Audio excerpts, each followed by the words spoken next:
تو غسل نہیں ہوگا۔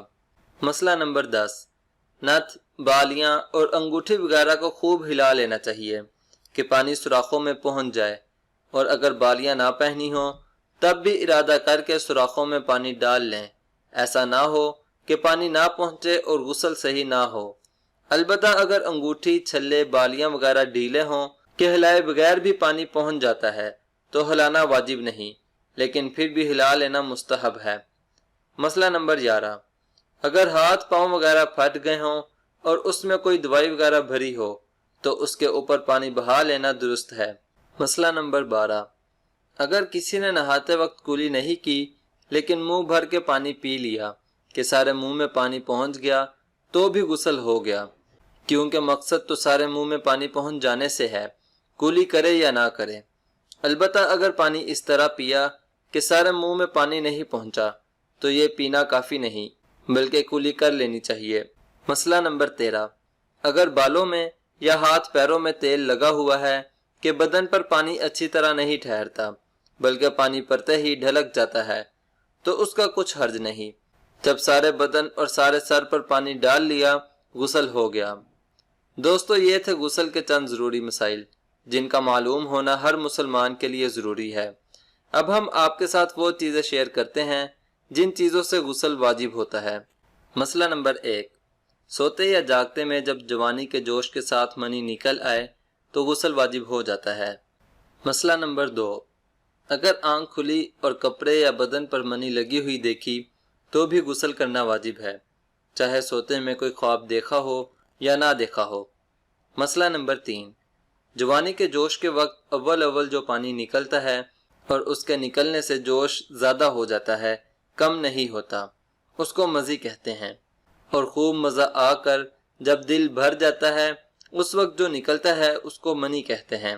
اور پہچان ان دونوں کی یہی ہے کہ منی نکلنے کے بعد دل بھر جاتا ہے اور جوش ٹھنڈا پڑ جاتا ہے، اور مزی کے نکلنے سے جوش کم نہیں ہوتا بلکہ زیادہ ہو جاتا ہے، اور مزی پتلی ہوتی ہے اور منی گاری ہوتی ہے۔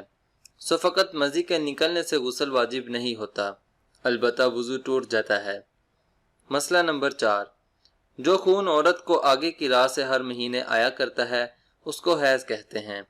جب یہ خون بند ہو جائے تو غسل کرنا واجب ہے، اور جو خون بچہ پیدا ہونے کے بعد آتا ہے اس کو نفاس کہتے ہیں، اس کے بند ہونے پر بھی غسل کرنا واجب ہے۔ خلاصہ یہ ہے کہ 4 چیزوں سے غسل واجب ہوتا ہے: جوش کے ساتھ منی نکلنا، مرد کی سپاری کا اندر چلا جانا، اور حیض و نفاس کے خون کا بند ہو جانا۔ مسئلہ نمبر 5، اگر کسی نے سوتے میں صحبت کرنے کا خواب دیکھا اور مزہ بھی آیا لیکن آنکھ کھلی تو دیکھا کہ منی نہیں نکلی تو اس پر غسل واجب نہیں، البتہ اگر منی نکل آئی ہو تو غسل واجب ہے، اور اگر کپڑے یا بدن پر کچھ بھیگا معلوم ہو لیکن یہ خیال ہو کہ یہ مزی ہے منی نہیں، تب بھی غسل کرنا واجب ہے۔ مسئلہ نمبر 6، اگر تھوڑی سی منی نکلی اور غسل کر لیا، پھر نہانے کے بعد اور منی نکل آئی تو پھر نہانا واجب ہے۔ مسئلہ نمبر 7، بیماری یا کسی اور وجہ سے خود ہی منی نکل آئی مگر جوش اور خواہش بالکل نہیں تھی تو غسل واجب نہیں، البتہ وضو ٹوٹ جائے گا۔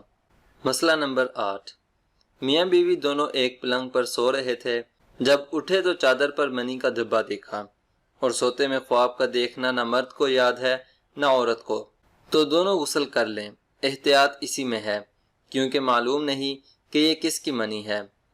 مسئلہ نمبر 9، جب کوئی کافر مسلمان ہو جائے تو اس کو غسل کرنا مستحب ہے۔ مسئلہ نمبر 10، جب کوئی مردے کو نہلائے تو نہلانے کے بعد غسل کر لینا مستحب ہے۔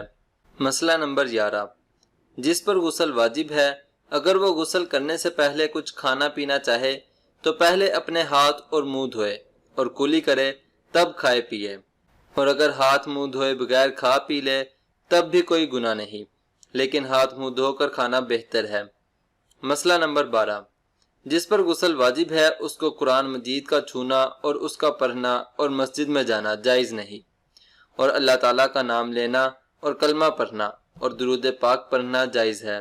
مسئلہ نمبر 13، تفسیر کی کتابوں کو بغیر نہائے اور بے وضو چھونا مکروہ ہے، اور ترجمہ والے قرآن پاک کو چھونا بالکل حرام ہے۔ دوستو یہ تھے آج کے چند ضروری اور اہم مسائل جو کہ ہر مسلمان کو پتہ ہونے چاہیے۔ انشاءاللہ العزیز مزید مسائل اگلی ویڈیو میں شیئر کیے جائیں گے۔ اللہ پاک سے دعا ہے کہ اللہ پاک ہمیں دین کی صحیح سمجھ عطا فرمائے، آمین۔ عزیز دوستو، امید کرتا ہوں کہ آج کی یہ ویڈیو آپ کو ضرور پسند آئی ہوگی۔ ویڈیو پسند آنے کی صورت میں ویڈیو کو لائک کریں اور اپنے دوستوں کے ساتھ بھی شیئر کریں، اور مزید ویڈیوز کے لیے ہمارا چینل مسائل ضرور سبسکرائب کریں۔